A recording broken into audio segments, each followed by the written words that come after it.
Good Friday evening. I'm Chief Meteorologist Mike Everett here in the King 5 newsroom, and we are still under a first alert. In fact, we've extended that out until Sunday because we got a lot going on here. In the short term, what we are tracking are these cold temperatures and then the potential for some low-level snow. Let's dig right into it here. What we're looking at is those sub-freezing temperatures again that will be in the teens and 20s overnight again tonight. So that is dangerously cold and definitely warrants a first alert. That'll be into Saturday morning. Now the warming will begin on Saturday as a new system moves in, but it's also going to bring a lot of moisture and the potential for some low-level snow. In fact, it looks like it's going to snow Saturday evening into Sunday morning. Now, I'm expecting minor accumulations. Because of the temperature profile, I do not expect it to stick much, but it could be slippery on Sunday morning, and there's a lot going on this weekend, including a big Kraken game and the Sounders home opener. So we'll take a closer look at that in a moment.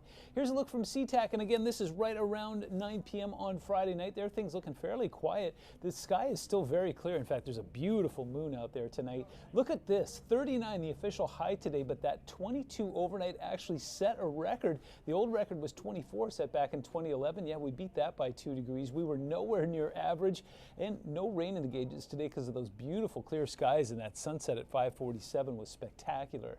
Low temperatures this morning broke records in several communities and got into the mid-teens in places like Olympia and Puyallup. Chehalis was in the teens there as well. Bellingham had that Fraser outflow that put the wind chills down in single digits. Happy to report that that has now wound down, and the wind advisory that's in effect for Whatcom has been allowed to expire. Overnight we get cold once again. In fact, the Seattle Metro will touch down in the low to mid 20s again overnight tonight. In fact, most of us will do that. Look for 21s in Olympia and Chehalis. We'll see some mid 20s in Mount Vernon and out towards the coast, and some teens off towards the east in Omak and Wenatchee. So take a look at this across the country. I'm not showing you this just to make you feel bad because it's in the 70s in the south and east, but look at how pervasive that cold is, and look where that dividing line is. It's 71 in Houston, it's 42 in Dallas, 30 in Oklahoma City. So the jet stream is just pushing some very cold air pretty much all the way across the country right now. The only place that's not experiencing that is in the south and east, where they've been having record-breaking warmth. So check this out. Over the next 24 hours, Southern California will continue to get pummeled with heavy rain and snow. What we've got is right around 7 p.m. on Saturdays when we'll see that moisture start to move in, that it will again help to warm the atmosphere slightly, but bring in quite a bit of moisture along with it. And then, you guessed it, it's going to drive that into Southern California once more. Another system behind it is a little farther offshore, but it looks like that has the potential to smack us on Monday morning and give us yet another chance to see some low-level snow and some rain there. But again, the temperature profile doesn't support it sticking. It's most certainly not going to be anything like they saw in Portland a couple days ago.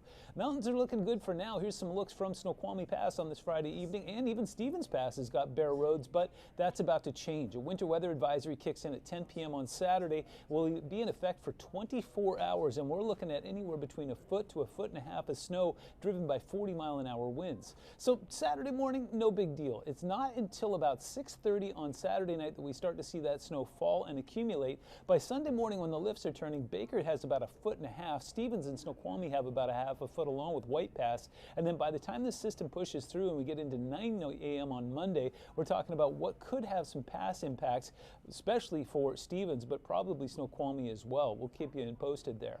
High pressure moves out of the way so this system can roll in. So Saturday, right around the dinner hour, is when that rain-snow mix moves in. Along the coast, it just comes in as snow, and then up towards the northern portion of the I-5 corridor, it will as well. Now, by about 9 a.m. on Sunday, it starts to taper off. We'll see a little bit of convergence over top of Everett, and we'll see some trailing snow that'll last throughout the day there that'll keep things active up in the mountains. So how much snow are we talking about? Well, between now and the time we get to Sunday morning, we're looking at anywhere between about 4 inches in Bremerton, 3 in Shelton, 4 out towards the coast in Quileute, where it'll snow heavily and steadily. But along the I-5 corridor, again, a lot of what falls won't stick. So we're talking anything between 1 and 3 inches.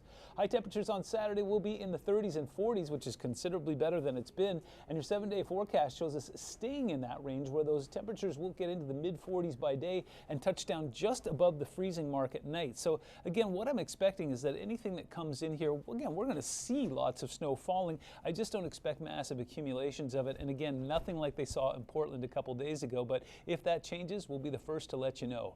From the King 5 newsroom, I'm Chief Meteorologist Mike Everett. Stay warm, stay safe, and as always, keep looking up.